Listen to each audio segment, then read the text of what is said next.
I recently did the 75 Hard Challenge. I gained 20 pounds of muscle, made £3 million, and now I'm the CEO of Amazon. Not really. It wasn't that great. In fact, it was pretty stupid.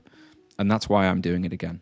In this video, I'm going to cover what it is, the results that I got, and who should do it, as well as who shouldn't do it if you're considering it. I'm Johnny. I help coaches become profitable online, and this is my 75 Hard experiment. So what are the official rules of 75 Hard? Andy Frisella, I think that's how you pronounce his name. He came up with this challenge called 75 Hard, which is 75 consecutive days of 5 behaviors. The rules are basically for 75 days without ever missing a day, you have to do these 5 things. So the 5 things are: follow any nutrition plan designed for your goals with 0 alcohol and 0 cheat meals. We'll get onto that in a second. Complete 2 45-minute workouts every single day, one of which must be outside. Drink a gallon of water every day. Read 10 pages of an educational self-improvement book every day. And take a progress picture every day. So what's the point of doing 75 Hard? So I think a lot of people give different reasons for this, and I guess everybody has their own reason. A lot of the stuff you see on social media, and it's been less common this year. It was very common in 2021, where people were launching into the new year by doing 75 Hard, and they were doing it for a fitness or a weight loss challenge. So obviously you're training every day, multiple times a day. You're following a strict diet plan. You're drinking lots of water. It seems like a pretty easy way of losing weight, right? Or getting in better shape. I think that's what a lot of people cite as their reason for doing it. What's actually mentioned on, if you look on Andy Frisella's sales page for it, it's a free program that you get all the information for. His benefits are you're in complete control. You take control of your life. You make huge strides in your career. You feel completely confident in yourself and your actions. You learn how to manage your day. You can get more done. You develop amazing relationships. You gain independence and the ability to take complete ownership of projects and tasks. You completely overhaul the way you think and act. You learn how to be honest with yourself and gain self-awareness to stay on track. And you're in the best physical shape of your life as a result of the mental transformation you have made. So that's really what caught my attention, was that even though almost all of the things on the list are physical, he's talking about the psychological gains, the personality shift that happens as a result of like having to do these things for 75 days in a row. So I'm looking at these bullet points, and to me it's like it's hard for the sake of being hard rather than for the sake of making progress. And our whole philosophy with fitness is let it blend into the background. You set up your systems such that you can make progress without always grinding it and having a big sign above your bed that says you're on a diet every day. So as a result, it's kind of philosophically a bit misaligned, but I see the purpose. I see how it's about building discipline and so on, which is always a beneficial thing. What I wanted to get out of this was the things that I do, the reps that I'm doing, I want them to be easier and automatic by day 76, not day 76 be like, oh, thank God that's over and I never have to do that again. Because that's kind of pointless, right? Like, there's no point losing weight if you're just going to gain it back again. There's no point in building a habit for 75 days if you're just going to stop. Because it's not really a habit. So initially, very difficult, to be honest. Like, initially, it was a big challenge. So the way I approached my days, I had to restructure. But once I had that kind of rhythm in place, it was easy, to be honest.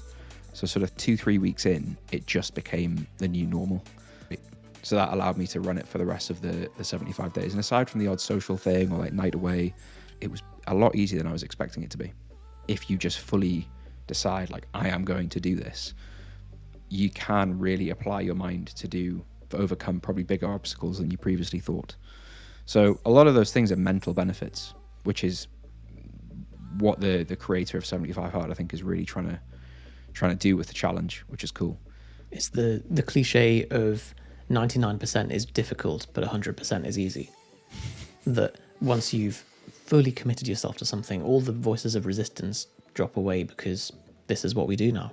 So what's the plan going forward now that you are a 75 Hard graduate? So I'm just continuing, to be honest. I got to the end and on day 76, I was quite glad to not have to do some of the things, like not have to drink 3 bottles of water that day, or like not have to go for a walk if it's not convenient. I've actually replaced some of the habits with business related things. So like behaviors I want to train for business tasks I want to make sure happen every day. Still meditating, still training, still tracking my diet, still doing daily mobility work, stuff that I think I've really if I look back over the 75 days, I'm like, yeah, I really benefited from that.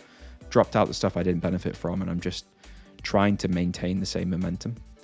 And I've been using an app called Strides to just keep track of my habits. It's just a simple iOS app and a desktop, Mac app and an iOS app that just allows you to kind of track habits when you're done for the day and just kind of keep my streak going, basically.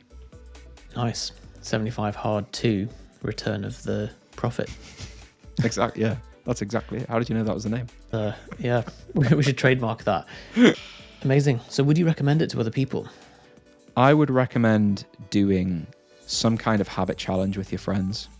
What I wouldn't recommend is doing 75 hard as written by yourself. Unless you really, really know what you're doing and you're doing it for a very specific reason and you understand the risks.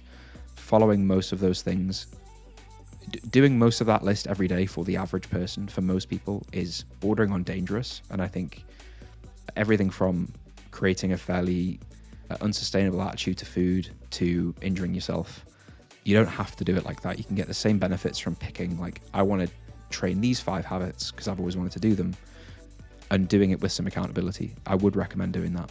I also don't think it has to be 75 days, but I do think 10 weeks, 10, 12 weeks is probably the minimum buy-in period to like really get to the end and go, wow, like that was cool. I gained some stuff from that. Don't do a 30-day version. If you have any questions, Johnny Don't ask us. will personally answer everyone in the comments. So yeah, stick some questions in the comments about what I did or recommendations or whatever you want to know. I'll get back Unless to this video goes viral, in which case, sorry, but we won't be able to keep and up. you'll just have to make your own judgments on that. Look at the view count, think, has it gone viral? If it has, don't ask a question. Easy. Lovely. If there's anything else that you want us to cover, do let us know. And otherwise, subscribe, and we will speak to you soon.